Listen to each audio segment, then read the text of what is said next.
नमस्कार दोस्तों, मैं पुष्पेंद्र कुमार आप सभी का अपने यूट्यूब चैनल में स्वागत करता हूं। दोस्तों, आज जो मैं यहाँ पे वीडियो बना रहा हूं वो यूनिट 19 को लेकर के है, ठीक है। और यूनिट 19 में हमारे एक राइटर हैं E.M. फोस्टर, जिनका पूरा नाम होता है एडवर्ड मॉर्गन फॉरेस्टर। तो यहाँ पे उनकी बायो है जो मैंने इसको लिखा है। तो देखो, यहाँ पे जो राइटिंग थोड़ा सा मुझे लगता है कि ज़्यादा साफ नहीं है, बट जो भी लिखा है आपको समझ में आ जाएगा और मैं यहाँ पे इन चीज़ों को एक्सप्लेन कर रहा हूँ, ठीक है। एंड आई होप आपको बाकी वीडियोज़ की तरह ये वीडियोज़ भी काफ़ी हेल्पफुल होने वाली है। यहाँ पे आपको वैल्यू और एग्जाम पॉइंट्स मिलने वाले हैं, तो वीडियो में बने रहिएगा। भाई, वीडियो पूरी ही देखोगे तो ही फायदा होगा, अगर आप अधूरी छोड़ोगे तो कोई फायदा नहीं होगा। आप ये वीडियो देखो, वो वीडियो देखो, वो वीडियो देखो, कोई फायदा नहीं होता। कोई भी वीडियो आप देख रहे हैं उसको पूरा देखिए, तब जाके आपको चीज़ें समझ में आती हैं। हाँ, आपको अगर वो मानो पॉइंट्स आते भी हैं, ठीक है, तो फिर आपको वो रिवाइज भी करने होते हैं, क्योंकि देखो यार, जो आपने सीखा हुआ है ना, आप उसको भूल जाते हैं कुछ समय बाद। मतलब लिटरेचर में क्या होता है ना कि रिवीजन ज़रूरी है। आप चीज़ों को बार बार पढ़ेंगे, बार बार याद करेंगे तो आपको याद रहेगा, अदरवाइज फिर बोलते रहते हैं। अब हम समय बेकार नहीं करेंगे बिल्कुल भी, अपना इसको पूरा करते हैं। देखो, यूनिट 19 में जो राइटर हैं E.M. फोस्टर हैं और उनका एक वर्क है ए पैसेज टू इंडिया, ठीक है भाई। सबसे पहले ये जानो, जो एडवर्ड मॉर्गन फॉरेस्टर है, इनका जन्म होता है 1879 में और इनकी डेथ होती है 1970 में, ठीक है भाई। और इनका वर्क है अ पैसेज टू इंडिया, जो कहाँ से आता है, मतलब कब आता है, एक 1924 में, मतलब इनका जो वर्क है ये 1924 में आता है, ठीक है भाई। चलो आगे आ जाओ अब। एडवर्ड मॉर्गन फॉरेस्टर ये कौन थे? नॉवलिस्ट थे, ठीक है, नॉवलिस्ट थे और शॉर्ट स्टोरी राइटर थे और ये क्रिटिक भी थे, ठीक है। एजुकेशन की बात करते हैं, इन्होंने कहाँ से की है, तो किंग्स कॉलेज कैम्ब्रिज से की है इन्होंने एजुकेशन, ठीक है भाई। आगे चलो। इनके फादर का नाम है एडवर्ड मॉर्गन फॉरेस्टर, जो क्या थे, एक आर्किटेक्ट थे, ठीक है, आर्किटेक्ट थे, ठीक है। Nominated for Nobel prize 13 times but never got. देखो, याद रखना है आपको, इनको 13 टाइम्स नोबेल प्राइज के लिए नॉमिनेट किया गया था, मतलब 13 बार बहुत होता है, लेकिन इनको एक बार भी नहीं मिला, ठीक है भाई, याद रखना है आपको। अच्छा, इसी बात पे देखो, मुझे यहाँ पे एक पॉइंट और याद आ गया है, और बताओ आप जरा मुझे। देखो, हमारे ना MP ग्रेड के सिलेबस में एक ऑथर और हैं, राइटर और हैं, एक पोइट और हैं, जिनका नाम है कमला दास, ठीक है। कमला दास को भी नोबेल प्राइज के लिए नॉमिनेट किया गया था, ठीक है, बट उनको भी नहीं मिला था। तो भाई देखो, उनको कब नॉमिनेट किया गया था, 1984 में, ठीक है। 1984 में उनको भी नोबेल प्राइज के लिए नॉमिनेट किया गया था, बट उनको नहीं मिला था। और उनको 1985 में प्राइज मिला था, साहित्य अकादमी अवार्ड मिला था उनको, ठीक है भाई, याद रखेंगे आप इन चीज़ों को भी। और देखो, 1986 में नोबेल प्राइज किसको मिलता है, जरा बताओ मुझे। ये मिलता है विलियम गोल्डिंग को, ठीक है, विलियम गोल्डिंग को मिलता है, ये याद रखो इस तरह की चीजें। चलो आगे देखते हैं। Member of Bloomsbury group in 1910s and 1920s। देखो, ये ना ब्लूम्सबरी ग्रुप के मेंबर थे, तो ये जो ग्रुप था वो कब था, 1910s में था, 1920s में था। 1914 में क्या होता है, विजिटेड इजिप्ट, जर्मनी, इंडिया। देखो ना, ये 1914 में टूर वूर पर थे, तो कहाँ कहाँ गए, देखो, इजिप्ट गए थे, जर्मनी गए थे, इंडिया गए थे, ये आ गए। तो Forster spend his second spell in India in 1920s as the private secretary to Tukoji Rao Tukoji Rao third, the maharaja of Dewas. अब यहाँ पे आपको ना एक पॉइंट याद रखना है। देखो, भारत में ना, ये जो Tukoji Rao third, the maharaja of Dewas, उनके लिए प्राइवेट सेक्रेटरी थे। ये पॉइंट आपका काम का है, बाकी सब काम का नहीं है इसमें। पॉइंट नंबर 7 में ये याद रखो आप, Tukoji Rao third, the maharaja of Dewas के पर्सनल सेक्रेटरी थे, प्राइवेट सेक्रेटरी थे ये, ठीक है भाई, ये याद रखो, ये इंपॉर्टेंट है, ये शायद हमारे एग्जाम का पार्ट बन जाए। आगे आओ। 1924 में क्या होता है, a passage to India won James Tait Black Memorial Prize for fiction. अब देखो, 1924 में इनका एक वर्क आता है, जिसकी हम बात करेंगे, जो हमारे सिलेबस में प्रेस्क्राइब है, उसी की बात कर रहे हैं। तो उसने कौन सा अवार्ड जीता है, देखो, James Tait Black Memorial Prize, तो ये इनको अवार्ड मिलता है, ठीक है, इस वर्क के लिए। एडिटेड, देखो उन्होंने कुछ मैगजीन्स को एडिट किया है, तो एलिजा फेज इसको उन्होंने एडिट किया है, ठीक है। अरे यार, एलिजाफेज, ठीक है। Letters from India in an edition first publish 1925। और देखो, ये पब्लिश कब होते हैं, जो लेटर्स होते हैं ये, ठीक है, तो ये 1925 में पब्लिश होते हैं, ठीक है, 1925 में ये पब्लिश होते हैं। अच्छा, जरा मुझे बताओ, ये 1925 में नोबेल प्राइज किसको मिलता है, 1925 में नोबेल प्राइज किसको मिलता है, और 1921 में किसको मिलता है, 1923 में किसको मिलता है। देखो, मैं बताता हूँ आपको। 1923 में मिलता है भाई WB ईट्स को, किसको मिलता है, WB ईट्स को मिलता है, याद रखो। 1920 वन में किसको मिलता है? देखो यार ये ना इंग्लिश लिटरेचर में तो नहीं मिला है, इंग्लिश लिटरेचर में तो नहीं मिला है, बट हमने ना एक वर्क पढ़ा है आ ट्रूली ब्यूटीफुल माइंड, तो वहाँ पे ना अल्बर्ट आइंस्टाइन का रेफरेंस है, उनकी वो बायोग्राफी है, उनके बारे में है। तो अल्बर्ट आइंस्टाइन को 1921 में नोबेल प्राइज मिलता है, ये आपको ध्यान रखना है, ठीक है। बट उनको लिटरेचर में नहीं मिलता, उनको किस में मिलता है? फिजिक्स में मिलता है, ठीक है। 1925 में किसको मिलता है भाई? ये मिलता है जीबी साको, जॉर्ज बर्नार्ड साको मिलता है ये, ठीक है। और 1932 में किसको मिलता है? तो भाई ये मिलता है आपका जॉन गाल्सवर्दी को मिलता है, ठीक है। 1930 में किसको मिलता है? तो भाई ये मिलता है सिनक्लेयर लेविस को मिलता है, ठीक है। और 1938 में किसको मिलता है भाई? तो ये मिलता है पर्लेस बक को मिलता है। और याद रखो 1938 में एक वर्क भी आता है राजा राव का, जिसका नाम होता है कांथापुरा, ठीक है। राजा राव का एक वर्क भी आता है जिसका नाम होता है कांथापुरा, ठीक है। और 1938 के बाद में अब आगे देखते हैं। अच्छा 1948 में किसको मिलता है जरा बताओ मुझे? 1948 में मिलता है भाई टी एस इलियट को। किसको मिलता है? टी एस इलियट को मिलता है। अच्छा 1949 में किसको मिलता है जरा बताओ मुझे? तो भाई ये मिलता है आपका विलियम फॉकनर को। किसको मिलता है? विलियम फॉकनर को, ठीक है। अच्छा 1950 में किसको मिलता है? तो भाई 1950 में मिलता, अरे यार ये क्या हो गया, हाँ 1950 में मिलता है भाई, ये मिलता है आपका बर्ट्रैंड रसेल को। ये भी हमारे जो सिलेबस है उसमें एक इनका वर्क प्रेस्क्राइब्ड है जिसका नाम है ट्रू सक्सेस, ठीक है भाई। ये 1950 में इनको मिलता है। अच्छा 1954 में किसको मिलता है भाई? इनको मिलता है अर्नेस्ट हेमिंगवे को, अर्नेस्ट हेमिंगवे 1954 में अर्नेस्ट हेमिंगवे को मिलता है। इस तरह से पूरी सीरीज है यार, ठीक है। मुझे ज़्यादातर इंपॉर्टेंट वालों के आते ही हैं टिप्स पे, ठीक है। और ये अर्नेस्ट हेमिंगवे वही हैं जिनका एक वर्क है the old man and the sea, जिसमें वो सेंटियागो होता है, ठीक है ना, मर्लिन मछली होती है, मर्लिन होता है, तो 1954 में मिलता है, ठीक है, अर्नेस्ट हेमिंगवे को। उनका वर्क है जो मोस्ट इंपोर्टेंट वर्क है जिसका नाम क्या है? You know very well, the old man and the sea, ठीक है भाई। चलो अब आगे आ जाओ, इनको छोड़ो आगे बढ़ते हैं। तो भाई देखो यार वीडियो अगर आपको अच्छी लगी है, जब यहाँ पे ना आपको ये फ्रूटफुल कंटेंट मिला है जो आपके हेल्पफुल, मतलब आपके एग्जाम को ध्यान रखते हुए हेल्पफुल होगा, तो फिर यू नो वेरी वेल यार कमेंट सेक्शन में जरूर बताना है और वीडियो को शेयर करना है यार, वीडियो को शेयर जरूर करना है। उससे क्या होगा ना, बाकी लोगों तक पहुंचेगी और हमें भी लोग जानेंगे, उन्हें पता लगेगा कि यस यहाँ पे भी कुछ हमारे लिए फ्रूटफुल कंटेंट मिलता है, ठीक है भाई, इसलिए ऐसा मैं बोल रहा हूँ।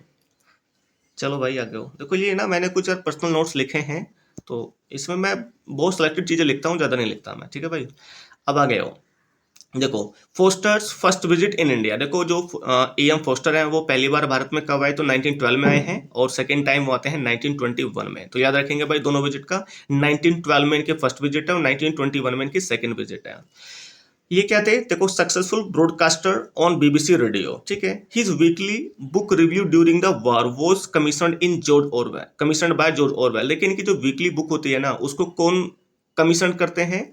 तो उसको कौन रिव्यू करते हैं? जॉर्ज ऑरवेल करते हैं। भाई ये वही जॉर्ज ऑरवेल हैं जिनके दो वर्क हैं, आप जानते होंगे, एक जिसका नाम है यू नो वेरी वेल 1984, ठीक है, 1984 वर्क है इनका, और द एनिमल फार्म, ये दोनों वर्क इन्हीं के हैं, ठीक है भाई। अब देखो जो 1984 है वो वर्क कब आता है आपका? वो पब्लिश होता है 1948 है, तो इस 1984 है तो इसका मतलब वो 1948 या 1949 के आसपास में पब्लिश होता है वो, ठीक है। और जो आपका एनिमल फार्म है वो 1945 के आसपास में आता है। होमोसेक्सुअल लाइफ एंड बैचलर, देखो ये जो इयन फोस्टर थे ना ये होमोसेक्सुअल थे, ठीक है ना, ये लाइफ लॉन्ग बैचलर, इनकी शादी नहीं हुई। और देखो इन्होंने क्या किया था, relationship with Bob Buckingham a married policeman. अब इन्होंने क्या किया, देखो ये एक पुलिसमैन थे जिनका नाम था बॉब बकिंगहैम, तो वो मैरिड पुलिसमैन थे, इन्होंने उनके साथ में अपने रिलेशन स्टेब्लिश कर लिए, तो ये होमोसेक्सुअल थे और जिंदगी भर अपना बैचलर रहे थे। चलो भाई आगे दो। Decline knighthood in 1949 was made a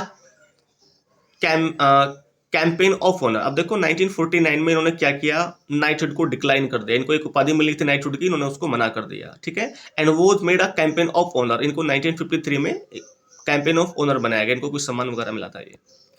1969 में क्या होता है भाई, यार चल रही है वीडियो, नहीं चल रही, दो बार गड़बड़ हो गई है, पहले चल रही है।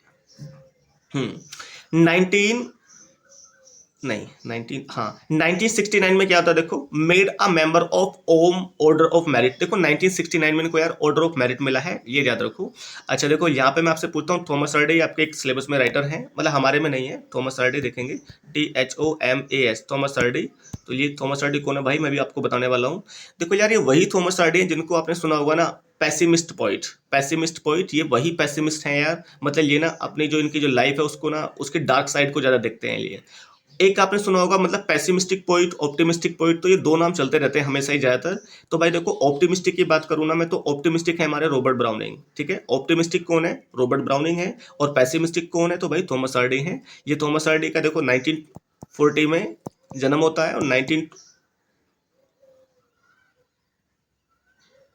एक मिनट यार, 1840 1928 ऐसा होगा ना, हाँ 1840 में इनका जन्म होता है और 1928 में इनकी डेथ हो जाती है, ठीक है भाई, ये याद रखेंगे आप। और इनके कुछ इंपॉर्टेंट वर्क्स हैं, उनको भी आप याद रखेंगे। द डायनास्ट इनका एक एपिक वर्क है, एपिक ड्रामा है जो अच्छा है, याद रखेंगे आप उसको, ठीक है नहीं, हाँ। तो हाँ अब काम की बात जान रहे हैं ना हम, देखो यहाँ पे ऑर्डर ऑफ मेरिट की बात कर रहे हैं, तो भाई इनको भी ऑर्डर ऑफ मेरिट मिला है, इनको भी ओम मिला है। इनको कब मिला है, 1910 में मिला है, ये मुझे आपको बताना था, इससे हमारी कहानी शुरू हुई है ऑर्डर ऑफ मेरिट की, तो ना इनके बारे में। चलो इसको हटाओ यार, ये कैसे हटेगा, एक मिनट भाई, ज़्यादा हो गया। चलो तो ऑर्डर ऑफ मेरिट इनको मिल गया, आगे आ जाओ। इनका जो फर्स्ट नॉवल है वो क्या है, where angels fear to tread, ठीक है। Where angels fear to tread इनका फर्स्ट नॉवल है, और ये 1905 में आता है। इसकी सेटिंग कहाँ पे होती है, टस्कैनी में इसकी सेटिंग होती है। कहाँ होती है भाई, टस्कैनी में होती है, TUSCAN। This novel was followed by the longest journey 1907। और देखो इसके बाद में एक नॉवल और आता है, तो क्या होता है वो, मतलब क्या नाम है उसका, द लॉन्गेस्ट जर्नी 1907 में आता है वो। मतलब कि where angels fear to tread के तुरंत बाद में कौन सा आता है, द लॉन्गेस्ट जर्नी 1907 आता है ना। आगे आ जाओ।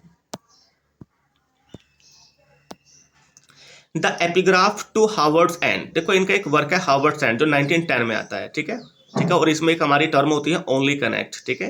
द एपिग्राफ टू हावर्ड्स एंड, देखो ये ना याद रखो यार, डेट्स वगैरह होनी चाहिए ना, हमें अच्छा लगता है, मतलब चीज़ों को हम आसान कर लेते हैं। 1910 में आता है ये, ठीक है।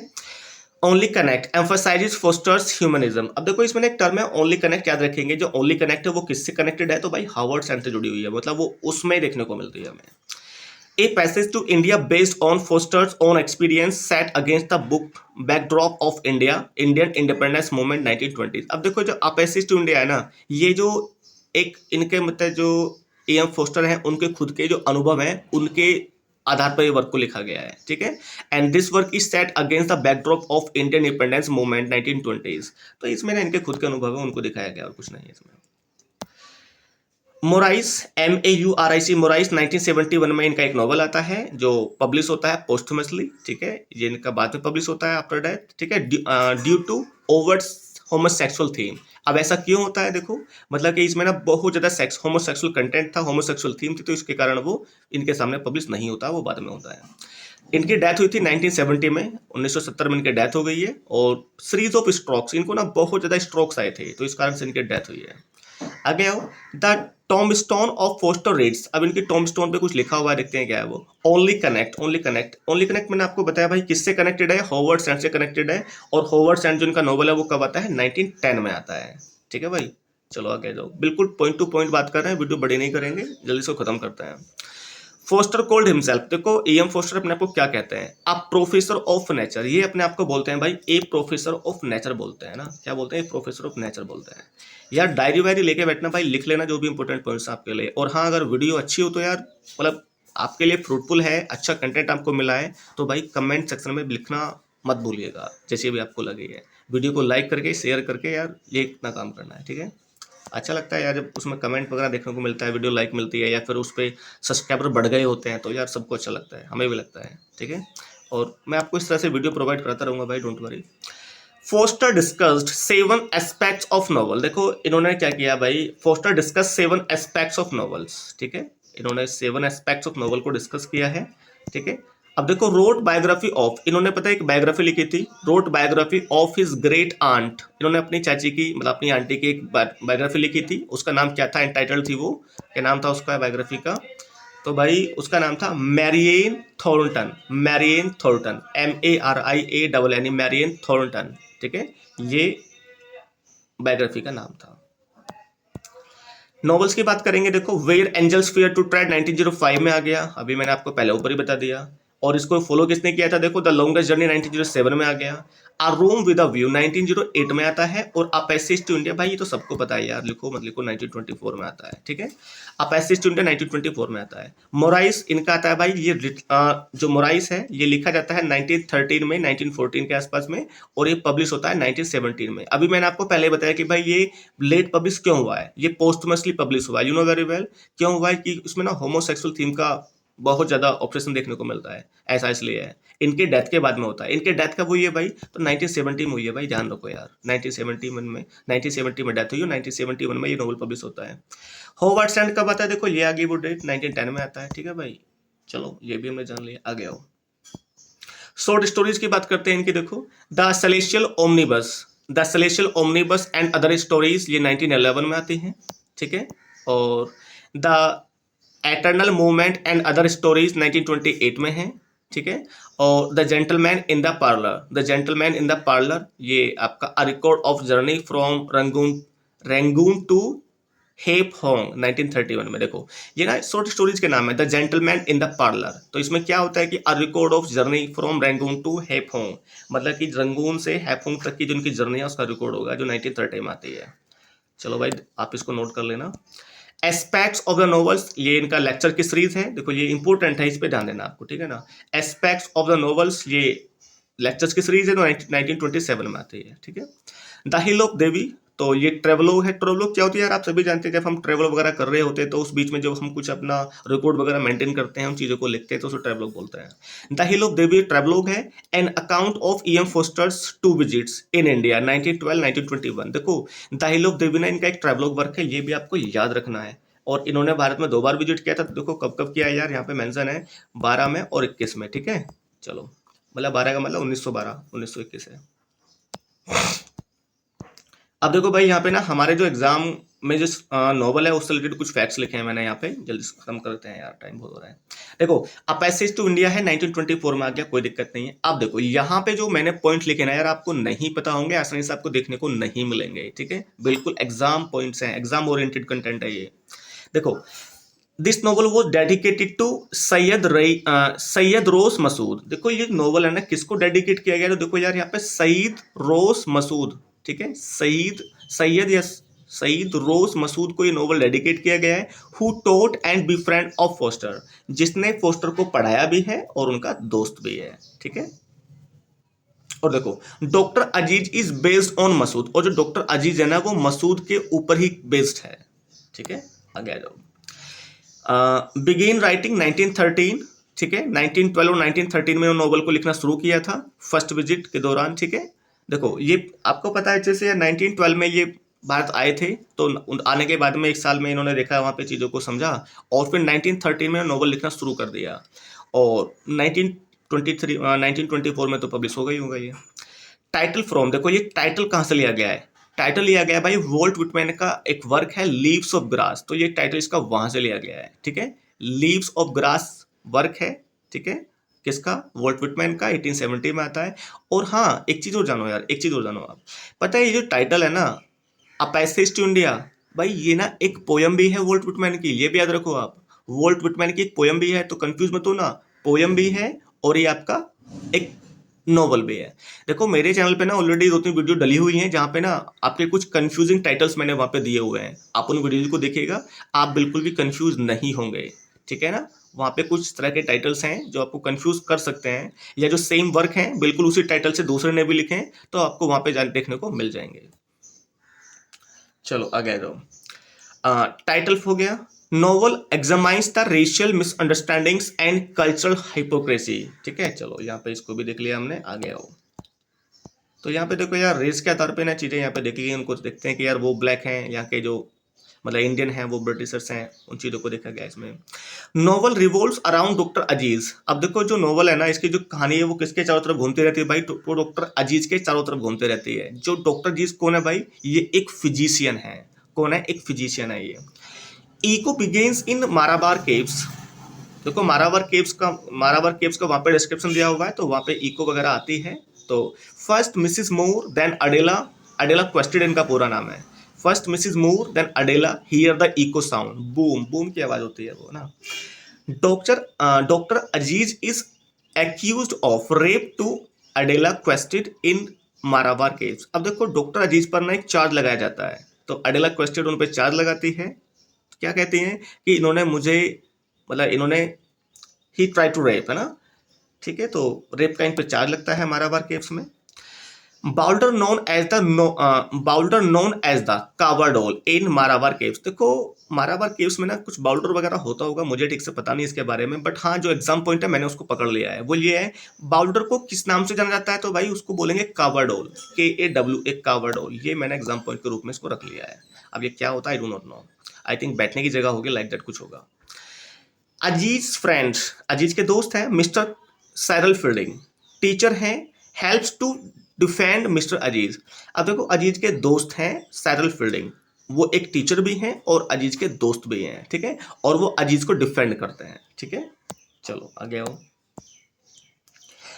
Charges against Aziz dropped, novel ends with an ambiguous note. अब देखो जो डॉक्टर अजीज हैं इनके खिलाफ जितने भी चार्ज लगे थे उनको हटा लिया जाता है, वो हट जाते हैं, लेकिन जो नोवेल की जो एंडिंग होती है ना वो एम्बिगुअस नोट में होती है, मतलब क्लियर नहीं हो पाता है कि आखिर फाइनल क्या हुआ। अब देखो नोवेल्स जो होता है ना इसके 3 पार्ट होते हैं, ठीक है, ये 3 पार्ट में डिवाइडेड है। तो देखो एक पहला होता है मास्क का, मॉस्क सीन आता है इसमें, ठीक है, दूसरा केव्स का होता है, मारावार केव्स का सीन है, और तीसरा टेम्पल सीन है, ठीक है। तो ये यहाँ पे ना हमारे कुछ एग्जाम पॉइंट्स थे, और यहाँ पे कुछ और भी हैं, इनको भी देख लेते हैं। कैरेक्टर्स की बात करते हैं, देखो यहाँ पे तो मिस्टर मैकब्राइड, मिस्टर मैकब्राइड है, कौन है ये, पुलिस सुपरिंटेंडेंट है, ठीक है, सुपरिंटेंडेंट ऑफ चंद्रपुर। तो ये याद रखेंगे भाई, मिस्टर मैकब्राइड कौन है, तो सुपरिंटेंडेंट ऑफ चंद्रपुर है ये। डॉक्टर अजीज कौन है, यंग मुस्लिम, ठीक है, एक मुस्लिम है और एक फिजिशियन है, और ये कहाँ पे काम करते हैं भाई, तो ब्रिटिश हॉस्पिटल इन चंद्रपुर में काम करते हैं, ये याद रखेंगे आप। सैरल फील्डिंग कौन है, तो भाई ये एज 45 है इनकी, सैरल फील्डिंग की एज 45 है, अनमैरिड है ये, और ब्रिटिश टीचर हैं, और कौन है भाई, ये अजीज के दोस्त हैं जो इनकी हेल्प करते हैं, इनको डिफेंड करते हैं। आगे आओ।